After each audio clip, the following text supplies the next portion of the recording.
para concluirmos o estudo das características ou especificidades dos direitos humanos, temos que ver a especificidade ou característica da concorrência e também da relatividade, essa última também chamada de limitabilidade. Então vamos começar pela concorrência. A concorrência nos diz que os direitos humanos, eles podem se aplicar em uma mesma situação, a uma mesma pessoa, a um só tempo, sem que haja conflito entre eles. Então, você aí que está estudando, você está estudando porque você pode estudar.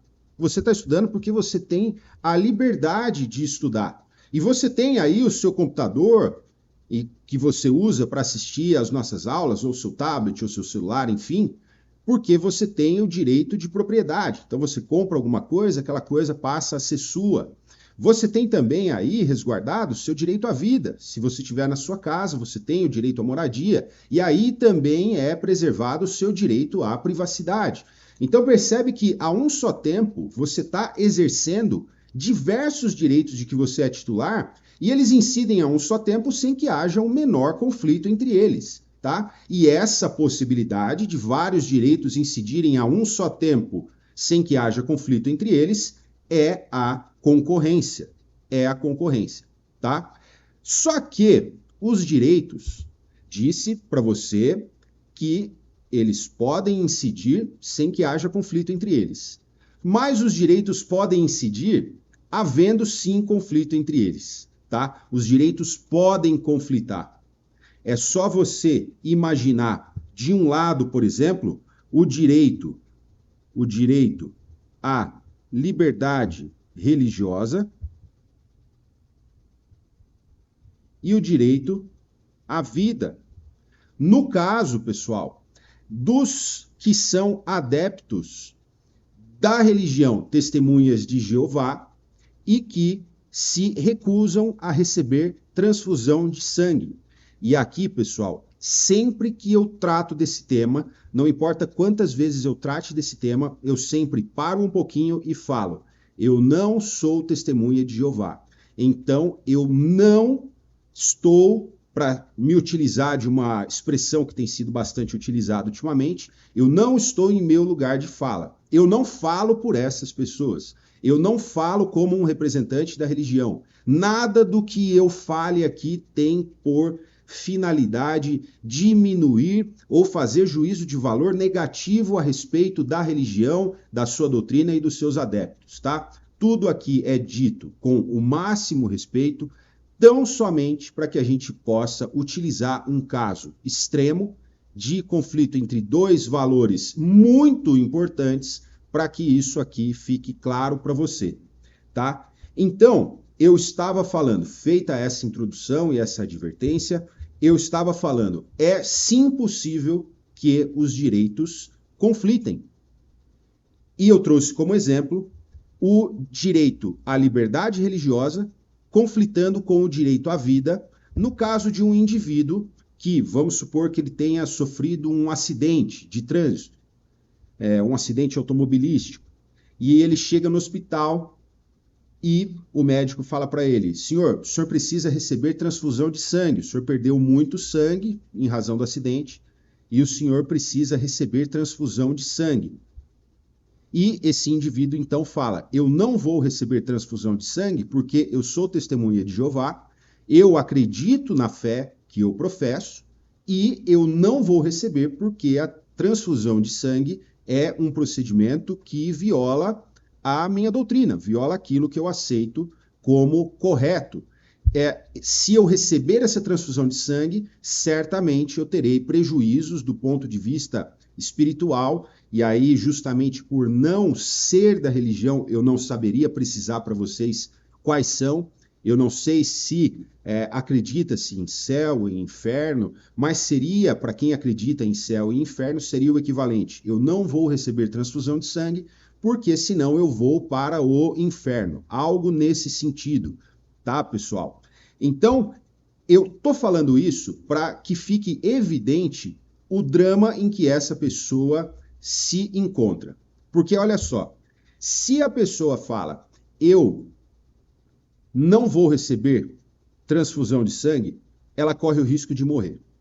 Se a pessoa fala, eu vou receber transfusão de sangue, e ela recebe a transfusão de sangue, ela vai viver até o último dia da vida dela pensando, eu estou condenado, porque lá atrás eu recebi uma transfusão de sangue, eu não queria ter recebido a transfusão de sangue, e isso vai incomodar ela na crença dela até o último dia da vida dela.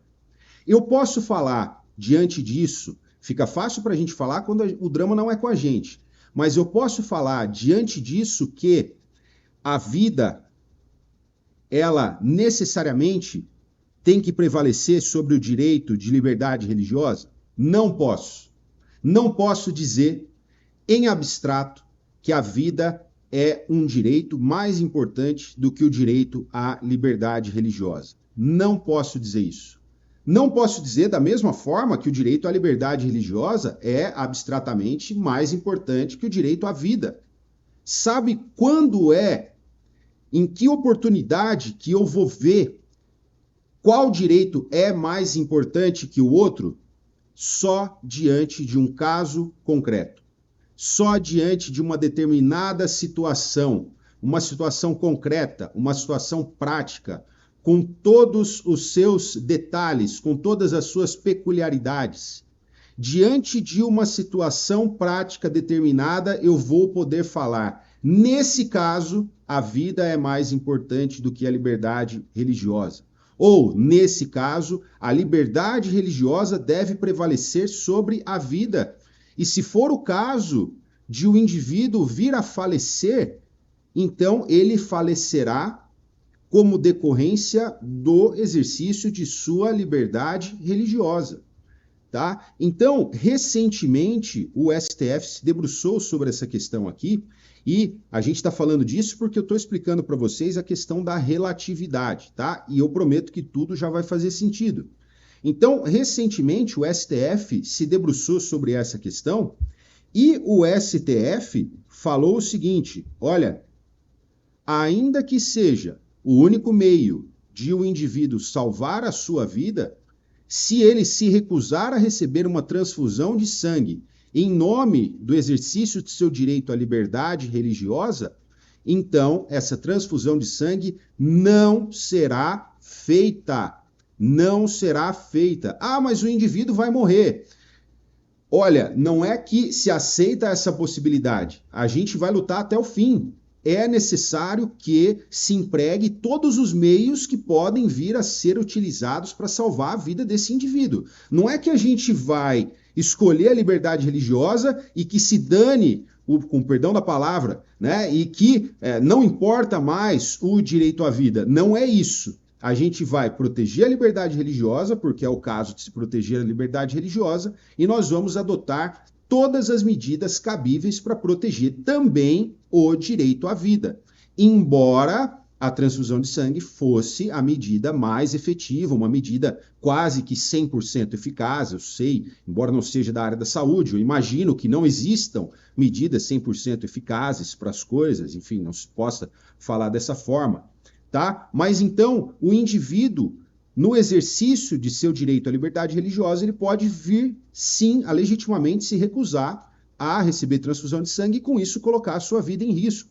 Só que o STF falou o seguinte, tem que ser um indivíduo maior, ele tem que estar plenamente consciente e informado a respeito dos riscos, ele tem que estar maior, ele tem que ser maior, capaz e tem que estar plenamente ciente daquilo que ele está fazendo, das implicações dos riscos e etc.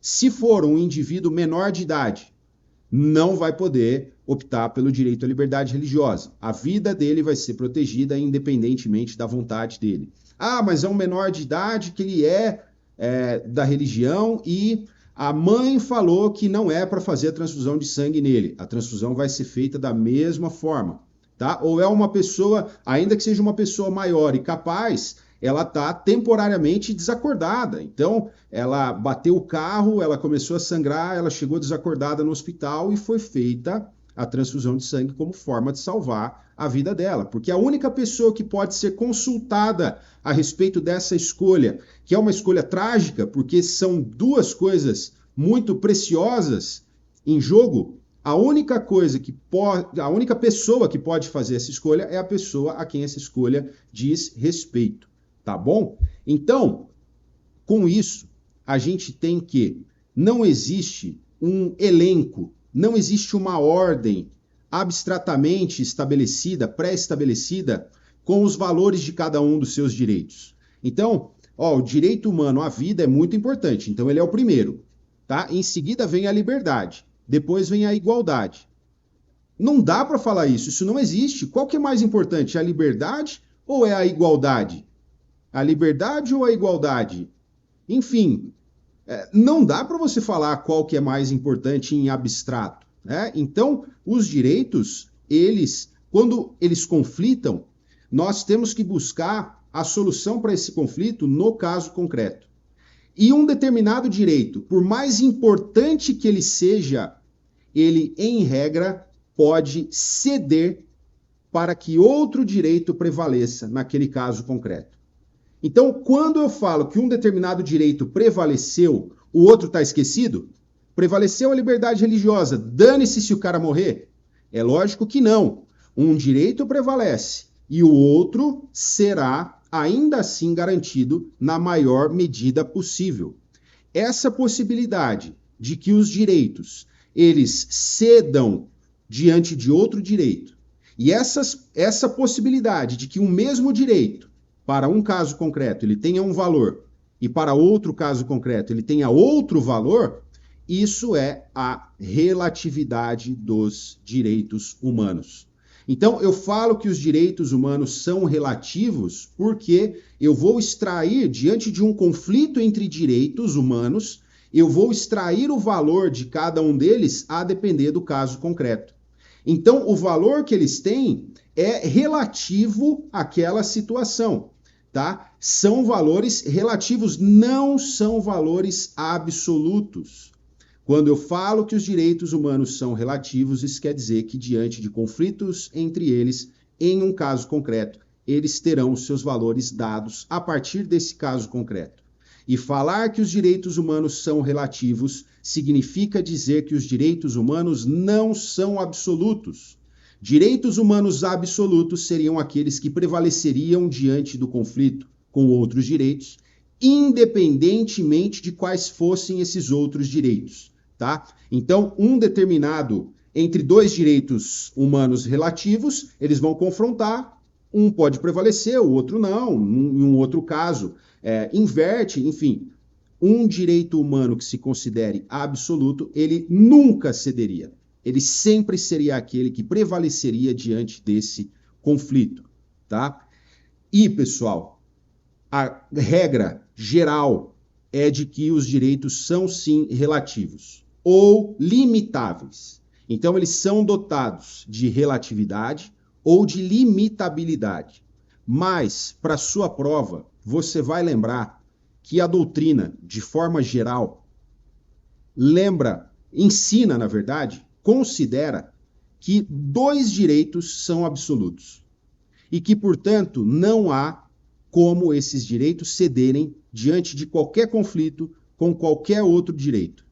Os dois direitos humanos que seriam absolutos e que você tem que guardar isso para sua prova são os seguintes: direito de não ser escravizado e direito de não ser submetido à tortura, tá? Então, esses direitos seriam, a doutrina considera, e você vai levar isso para a prova, direitos de não ser escravizado e de não ser submetido à tortura são direitos absolutos. Eles fogem, portanto, a essa regra aqui da relatividade, também chamada de limitabilidade. Então, os direitos são relativos? São. Se aparecer na sua prova, assinale a alternativa que contém características dos direitos humanos. E aí tem uma alternativa lá que fala relatividade, universalidade e historicidade. Essa alternativa está correta? Está sim correta, porque a relatividade é uma característica dos direitos humanos. Esses dois direitos que eu mencionei para você, direito de não ser escravizado e direito de não ser torturado ou submetido à tortura, são exceções. Exceções são exceções justamente porque existe uma regra, tá? Então, o fato de haver dois direitos que são absolutos não acaba com a regra de que os direitos são, em regra, portanto, relativos. Tá bom? A doutrina traz também que os direitos humanos eles são relativos, e aqui tem mais a ver com essa denominação de limitáveis, né? A característica da limitabilidade. Porque é comum nós encontrarmos em tratados internacionais essa cláusula aqui, ó, artigos como esse, que admitem que alguns direitos sejam suspensos diante de determinadas circunstâncias. Então, esse artigo 27 eu tirei lá da Convenção Americana sobre Direitos Humanos, que é o Pacto de São José da Costa Rica. Nós já falamos dele aqui. Esse artigo fala o seguinte: em caso de guerra, de perigo público ou de outra emergência que ameace a independência ou segurança do Estado parte, esse Estado parte poderá adotar disposições que, na medida e pelo tempo estritamente limitados às exigências da situação, suspendam obrigações contraídas em virtude dessa convenção, ou seja, suspendam alguns dos direitos que estão previstos nessa convenção, tá? Só que alguns direitos aqui não podem ser limitados. E aí a convenção elenca esses direitos que não podem ser limitados, não podem ser suspensos, tá? Isso daqui vai ser por nós estudado com cautela quando nós estivermos estudando a Convenção Americana sobre Direitos Humanos. Aqui a minha ideia é só trazer para você que também diz respeito à característica da relatividade, ou mais especificamente ainda da limitabilidade, a possibilidade de que certos direitos sejam suspensos diante de determinadas circunstâncias e que essa possibilidade consta, inclusive, de tratados internacionais, tá bom? Então, eu trago aqui para vocês, mais uma vez, que a doutrina, e aqui o doutrinador que ficou famoso por sustentar isso é o italiano Norberto Bobbio. Ele diz que existem dois direitos que são absolutos. Dois direitos, portanto, que não podem ser relativizados. Não podem vir a ser excepcionados, vir a ser limitados, vir a ser deixados de lado por nenhum outro direito. Eles são sempre os vitoriosos diante do conflito com qualquer outro direito. E são eles, como eu disse, direito de não ser submetido à tortura, ou proibição de ser submetido à tortura, e o direito de não ser escravizado, ou proibição de ser escravizado.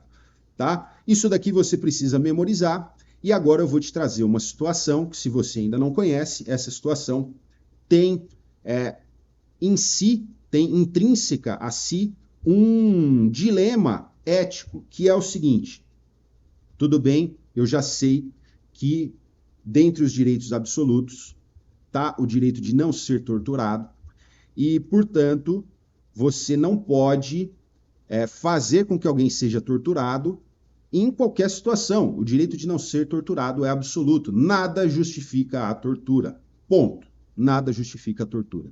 Então vamos ao chamado cenário da bomba relógio. Vamos ao chamado cenário da bomba relógio, que é o seguinte: imagina só que um terrorista ele colocou uma bomba em um determinado lugar da cidade. E a gente sabe que essa bomba vai explodir a qualquer momento. É uma bomba relógio. Essa bomba vai explodir a qualquer momento e quando essa bomba explodir, muitas pessoas vão morrer. Centenas de pessoas. Essa bomba está num shopping, essa bomba está num hospital, essa bomba está em uma escola, essa bomba está em algum lugar e a gente sabe que essa bomba vai explodir e vai matar várias pessoas. E a gente está com esse terrorista na mão. Eu pergunto para vocês, de acordo com o ordenamento jurídico e considerando que você tem que responder na sua prova, pelo amor de Deus, não seja descolado na sua prova, tá? É lícito torturar esse terrorista para que esse terrorista fale onde é que está essa bomba?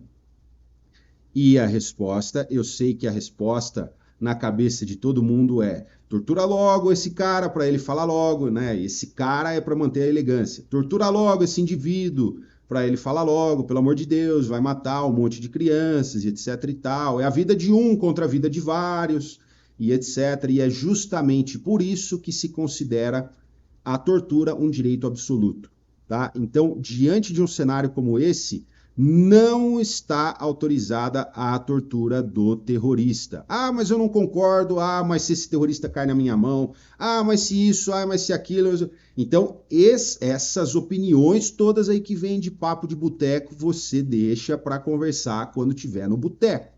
Pelo amor de Deus, não traz isso para sua prova, tá? Para a sua prova, você não vai torturar esse terrorista e essa é a sua opinião e ponto, porque você é garantidor dos direitos humanos, ok? Então, você vai falar aqui, excelência, ou você vai responder por escrito, ou você vai assinalar a alternativa correta, você vai falar que, de qualquer maneira, você vai se manifestar aí no sentido de que não se admite a tortura do terrorista, nem mesmo diante desse cenário da bomba relógio, tá? Por quê? Primeiro porque, doutrinariamente, a tortura se considera um direito, a vedação à tortura, né? Não ser torturado é um direito que se considera absoluto. Então, nada pode fazer com que esse direito ceda. Nada vai ser mais importante do que o direito de não ser torturado. Segundo, a nossa Constituição Federal... Ah, mas aí não estou falando de direitos humanos, estou falando de direitos fundamentais. De qualquer maneira, a gente está falando de diplomas normativos que regem o comportamento, a atuação do agente público, né, do policial. Então, pode trazer sim a Constituição Federal. A Constituição Federal veda a tortura, lá no artigo 5º, inciso 3º. Além disso, a Convenção contra a Tortura prevê expressamente que a vedação à tortura é um direito absoluto. A Convenção contra a Tortura expressamente diz que não se admite a tortura diante de qualquer situação, ou seja, está prevendo ele como um direito absoluto. E a tortura não pode ser realizada nem mesmo diante de ordens superiores de quem quer que seja, tá? O presidente da República virou para você e falou, pode torturar, eu seguro. O presidente do STF falou para você, pode torturar, deixa que eu seguro a bronca. Você não vai torturar porque existe uma disposição na Convenção contra a Tortura falando que a tortura é proibida.